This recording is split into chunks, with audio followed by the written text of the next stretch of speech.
슈바르츠 요제프 하이든이라는 사람이 있어요. 그 사람은 교양곡의 아버지라고 불릴 정도로 아주 위대한 작곡가입니다. 그가 세상을 떠나기 전 1년 전 일인데요. 오스트리아 빌에서 연주회가 있었는데 그의 글자 오라토리오 천지창조 그 공연하고 있을 때요. 그 공연을 보기 위해서 각처에서 많은 사람이 밀려왔습니다. 걸작품이니까 다 몰렸는데 당시 그는 늙어가지고 내년에 죽는다면 올해니까 늙어가지고 휠체어를 탔는데 그 휠체어에서 기립박수가 어마어마하게 나오니까 그 공연이 끝나고 합창단 오스트리아가 무슨 오케스트라가 합창단이 이제 공연이 마쳤어요. 그러니까 얼마나 박수를 칩니까? 이쪽에서도 박수, 저쪽에서도 박수, 기립박수를 치는 거예요. 박수가. 계속해서 박수가 끝나지 않습니다. 그런데 그는 하늘을 물어보면서 손을 들어. 이 음악은 내게서 나온 것이 아니라 저분 하나님께서 나온 것이다. 그래가지고 많은 사람들이 보는 앞에서 하나님 앞에 영광을 돌리는 모습을 보여줬습니다. 모든 사람은 하나님께 영광을 돌리도록 태어났어요. 우리 제일 된 목적이 뭐니까 사람이 제일 된 목적이 하나님을 기쁘게 하고 영광을 돌리는 거예요. 우리 존재 가치관, 사람 존재 가치관. 즉 인간 삶의 근본적인 목적은 하나님을 기쁘시게 하는 데 있는 거예요. 주님을 기쁘시게 해드리는 게 바로 인간의 목적이다. 그 말씀입니다. 그 성경을 말합니다. 에베소서 5장 10절에 주께 기쁘시게 한 것이 무엇인가 시험해야 되라. 내가 주님을 어떻게 하시면 기쁘게 하실까? 이 연구를 하라는 거예요. 하나님이 기쁘시는 사람이 되어야 한다. 오늘 말씀에. 그래서 이 모두는 하나님이 기뻐하시기 위해서 여기 이 자리에 나오신 줄로 믿습니다. 그리고 먼 데서 1시간도 넘게 우리 최 선생님하고 두 각장 매우라고 이렇게 오셨어요. 좀 늦었다 생각하니까는 맞게 악세를 밟고 오신 것 같은데 감사하고요. 하나님의 영광을 받을 줄로 믿습니다. 첫째는요, 의와 공평을 행하는 사람입니다. 의와 공평을 행하는 사람. 본문 3절에 보면 의와 공평을 행하는 것은 제사를 드리는 것보다 하나님께서 기뻐하신다. 그러니까 우리가 예배드리는 것보다도 의와 공평을 행하는 사람을 하나님은 기뻐하신다. 그러면서 잠언 11장 1절에 그러잖아요. 속이는 저울은 여호와께서 미워하셔도 공평한 추는 그가 기뻐하시느니라. 이는 공의로우신 하나님은 부당한 방법으로 이웃을 축복하는 것을 미워한다.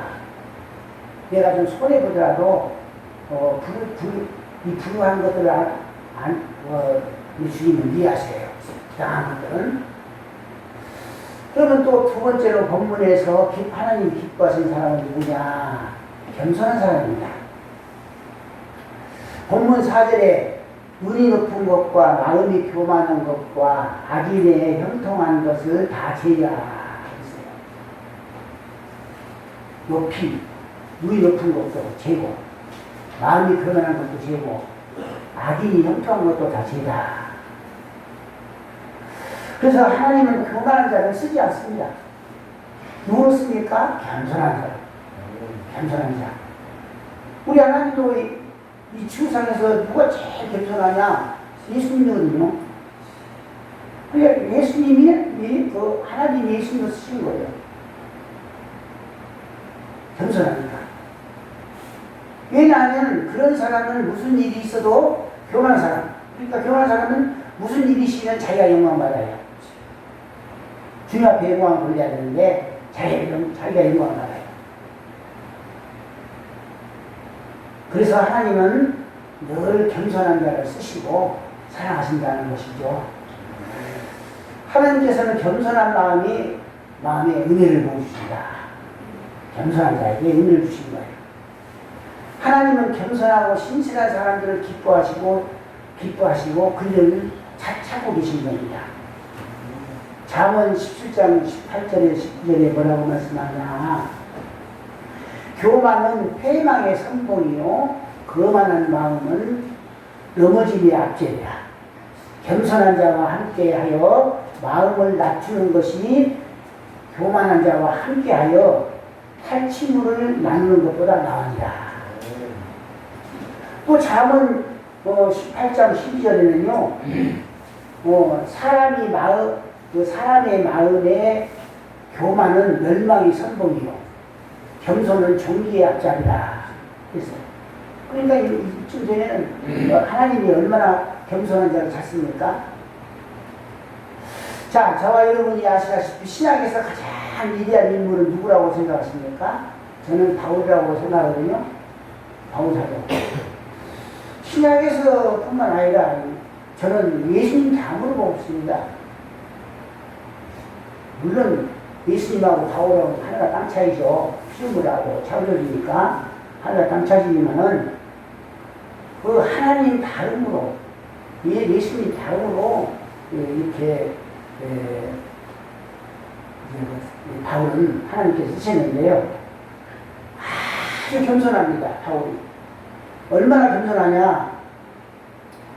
그렇게 많은 은혜를 받았으면서도 나는 죄인 중에 괴수다. 네. 그러니까 바울이 은혜를 안 받았을 때는 뭐라고 그랬어요? 내가 최고다. 그러니까 이 사울이라는 이름이 뜻이 내가 최고다 뜻이거든요. 그런데 하나님을 믿고 보니까 자기가 아주 낮은 자예요. 그래서 처음에는 죄인이라 했다가 그 다음에 이름이 커가니까 죄인 중에 괴수라고 하잖아요. 요사이 어떤 사람들은요, 은혜를 좀 받으면요, 내가 성자인 것처럼 행동을 하거든요. 우리 목사님 가운데 그런 사람이 있어요. 교회가 크면은 그냥 자기가 크게 했는 줄 알고요. 성도들이 많이 모이면 자기가 성도들 많이 모이게 할 줄 알아요. 그 천만의 말씀이거든요. 천만의. 아니, 목사가 아무리 훌륭해도 자기 아들 한다고 마음대로 그러잖아요. 마음대로. 저도 아들 하나 딸 둘 있지만요, 제가 마음대로 못해요. 그런데 어떻게 성도들이 목사만 듣고 교회 옵니까? 어느 정도가? 자기를 아시는 부모만도 안 듣는데요. 그래서 목사님들 중에는 다 그렇지 않지만 착각하고 있어요. 착각. 내가 그 교회 갈 때는 60명이었는데 지금은 150명이나 내가 가가지고 150명이나 내가 가가지고 그러거든요. 그러니까 이 성자인 척하고 있는데 그것은 잘못됐다. 은혜를 많이 받으면 받을수록 자신의 부족과 허물이 깨닫게 되는 거거든요. 내가 은혜를 많이 받으면 내가 부족하구나 이걸 깨달아요. 은혜를 많이 못 받으면 내가 최고다 이거예요. 사도 바울처럼 내가 최고다. 저번에 제가 이야기했잖아요. 말씀드렸잖아요. 아무리 옆사람을 봐도 자기가 제일 똑똑하거든. 그러니까 교회 안 나오겠어요. 왜 안 나와요? 그랬더니 나보다 더 나은 사람이 없겠다. 이거는 이야기가 아니고 실제거든요. 실제. 아니 세상에 얼마나 예수를 믿어서도 거꾸로 믿었길래 그렇게 생각을 합니까? 여러분은 그러지 마시고 저도 마찬가지입니다. 자기를 둘러보고 다 둘러봐도 내가 제일 모르는 거예요. 이 마음 좀 가지세요. 이 마음. 이게 예수님 마음이에요. 내가 제일 부족하다.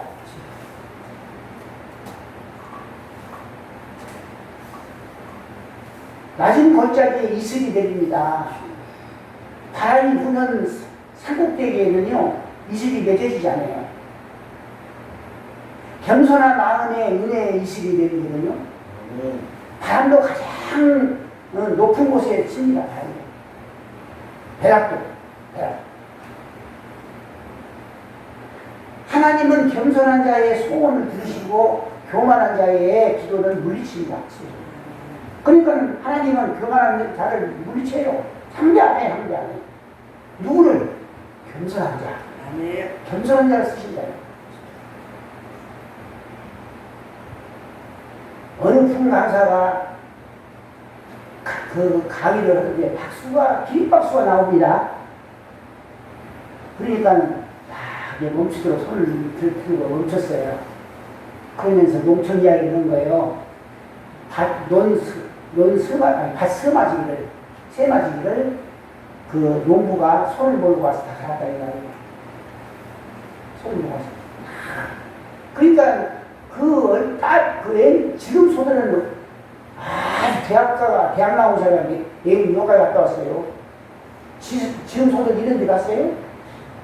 가만히 앉았으면 그냥 쓰다듬어 주고 다듬어 주고 쓰다듬어 주고 그냥 발레기 주고 그냥 응? 입맛 없으면 그냥 심지어는 그냥 낙지가 깔자니 새우를 먹이고 이렇게 해서 그냥 길잖아요. 소가 고생하잖아요. 옛날 소는 제 어렸을 때는요 고생스러워서 소 못 보더라고요. 얼마나 비싸는지. 오늘 어디가 가서 다스마지 갈았어. 저 가서 돈 매달리 갈아. 또 그냥 소가 없으니까 저 집에서 또 막 불러가지고 가서 소 가라고. 하루 종일 소가 이러니까 땀이 얼마나 많이 나요. 그래서 그 농촌 농부가 소가 그렇게 땀을 보고 이랬는데 사람들이 그 농부한테 고생했습니다 하니까 농부가 얼마나 또 겸손한지 소를 가르치면서 소가 고생했습니다. 그러니까 소가 하늘을 부르더니 저분이 이랬다. 저분이 이랬다. 나는 일 안 했다. 참 우리가 사람이 그런 것을 좀 말해야 되는데 내가 영광을 받으려고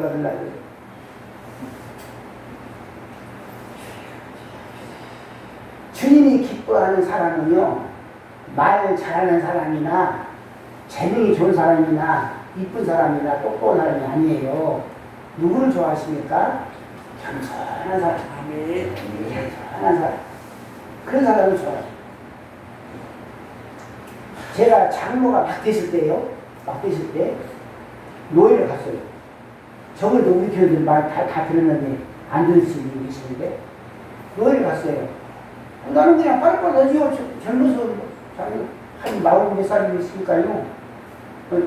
싱싱해갖고 그냥 노예를 다 갔는데 가는 데상에 올라와서 설교하는 목사님이 올라오는지 보니까 이렇게 올라와요. 아니 또 축도한 사람도 목사님이 올라오라고 하니까 이렇게 올라와야 되는데 난 죽었어 하고 이렇게 올라와요.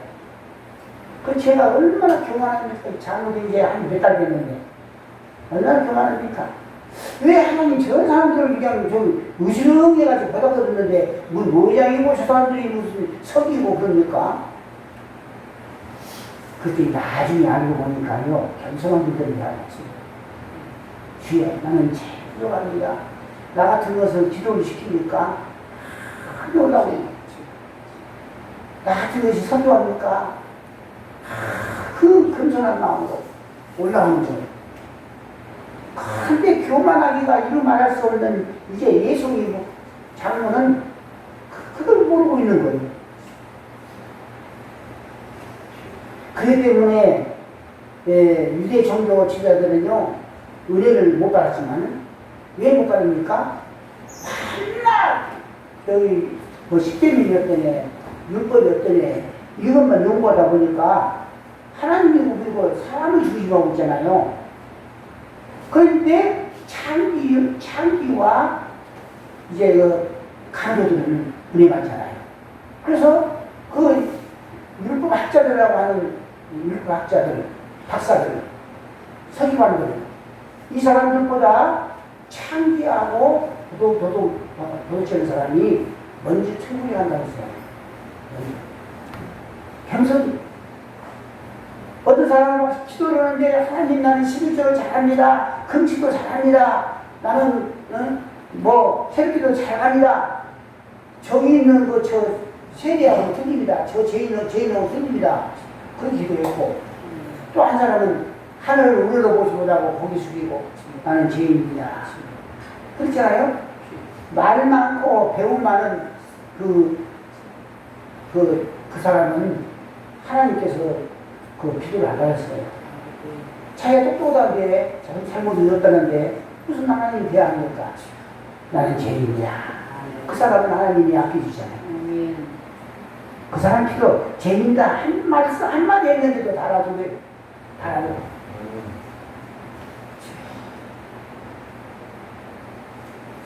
잠언 22장 14절에 보니까 겸손과 여호와를 경외함의 보응은 재물과 영광의 생명이다. 시편 22편 26절에는요. 겸손한 자는 먹고 배부를 것이며 여호와를 찾는 자는 그를 찬송할 것이다. 내 마음이 영원히 살지어다. 그리고 마지막으로 이제 본문에 나오는 하나님이 기뻐하시는 사람은 세 번째로 부지런한 사람이다. 부지런한 사람. 5절에 보니까요. 부지런한 자의 경영은 풍부함에 이를 것이다. 말씀이 있는데요. 게으른 사람은 절대로 남을 봉사할 수 없어요. 누가 좋은 일하고 봉사합니까? 여러분들 보세요만은 부지런한 사람이 되는 거예요. 게으른 사람은 봉사도 할지 몰라요. 어떻게 봉사합니까? 게으른 사람은 항상 후회가 있는 거예요. 후회. 우리 인생의 성공에 있어서 부지런함은 꼭 필요 조건이거든요. 그렇기 때문에 솔로몬은 계미의 교훈을 통해서 우리에게 부지런히 살 것을 강조하고 있습니다. 우리 그리스도인들 가운데 꼭 지켜야 할 덕목 한 가지가 있는데 근면이죠. 근면.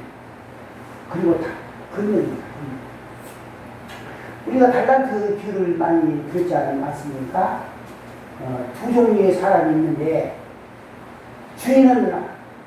하나는 주인으로부터 각기 5달란트를 받았어요. 또 하나는 2달란트를 받았어요. 그리고 다른 하나는 1달란트를 받았어요. 2달란트를 받고 5달란트를 받은 사람은 주님 앞에 받아가지고 바로 일을 했습니다. 바로 그 돈을 굴리기 시작하고 일을 했어요. 그리고 1달란트 받은 사람은 주님을 받고 그냥 가만히 놔뒀어요. 이럴 필요가 뭐 있어요? 가만히 놔뒀어.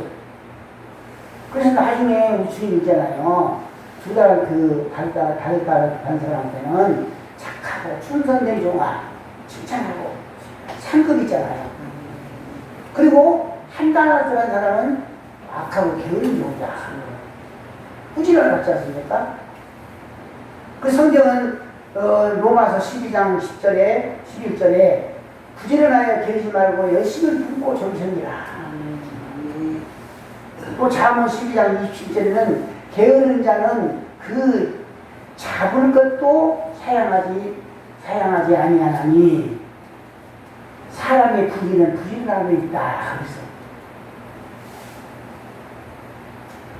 그래서 톨스토이라고 하는 사람은요 이런 말을 있지 않습니까?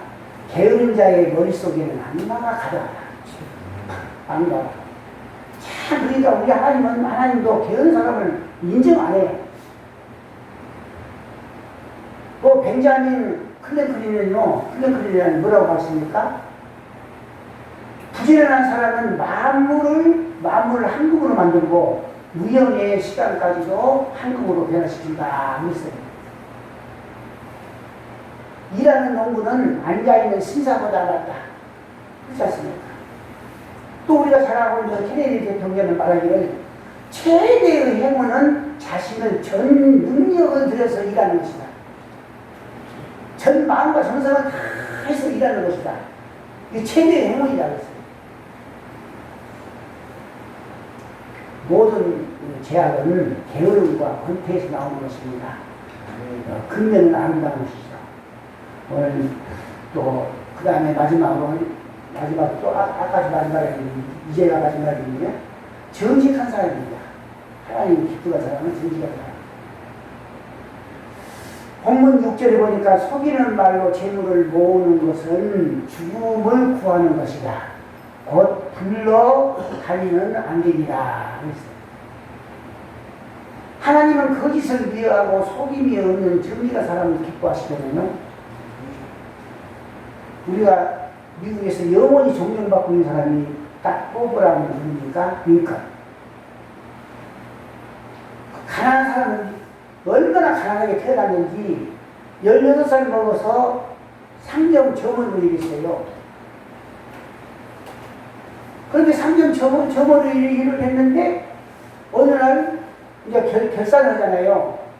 내가 오늘 얼마치 팔았는가 장부하고 돈하고 다 결산을 하잖아요.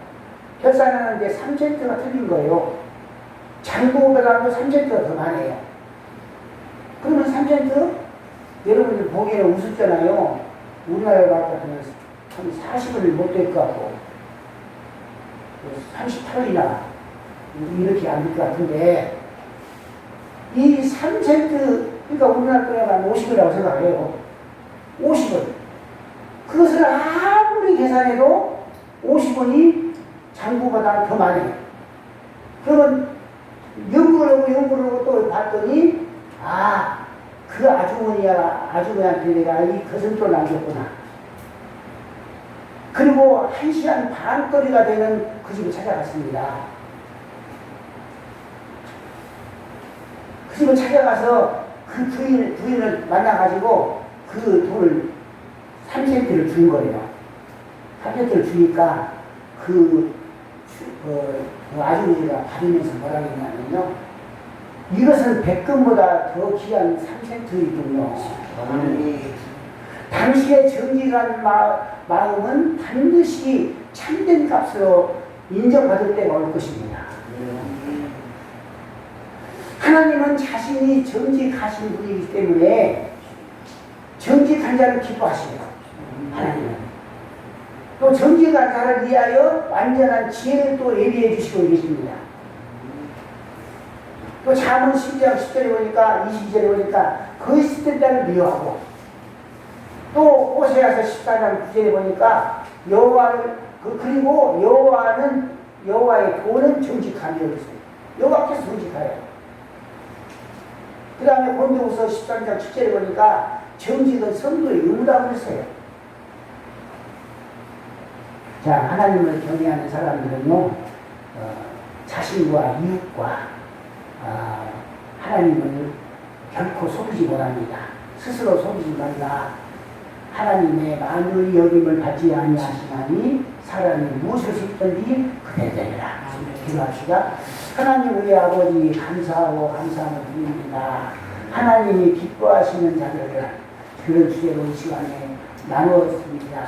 우리 주님, 우리 모두는 하나님이 기뻐하시는 일들을 다 할 수 있도록 도와주시고 우리의 존재 목적이 하나님을 기뻐하고 하나님께 영광 돌리는 거라고 했습니다. 우리 마음과 심정이 늘 아버지 하나님 마음에 드는 하나님을 기쁘게 하는 우리 심령들 다 될 수 있도록 축복하시고 인도하여 주옵소서. 우리 주님 예수님의 이름으로 기도하옵나이다. 아멘. 큰 은혜 받으신 줄로 믿습니다. 받은 은혜 생각하시면서 294장 보시면서 하나님께 봉헌하겠습니다.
하시면서 축도하시고 예배 마칩니다.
이제는 우리 주 예수 그리스도의 은혜와 한량없으신 하나님의 그 크고 넓으신 사랑하심과 성령님의 교통하시고 위로하시고 충만함의 역사가 하나님이 기뻐하신 일을 맡아서 수고하고 하나님 앞에 영광 돌리를 원하는 저들 머리머리 위에 가정 위에 자자 손손들 위에 이 나라와 이 민족 위에 이제부터 영원토록 함께 있을지어다. 아멘.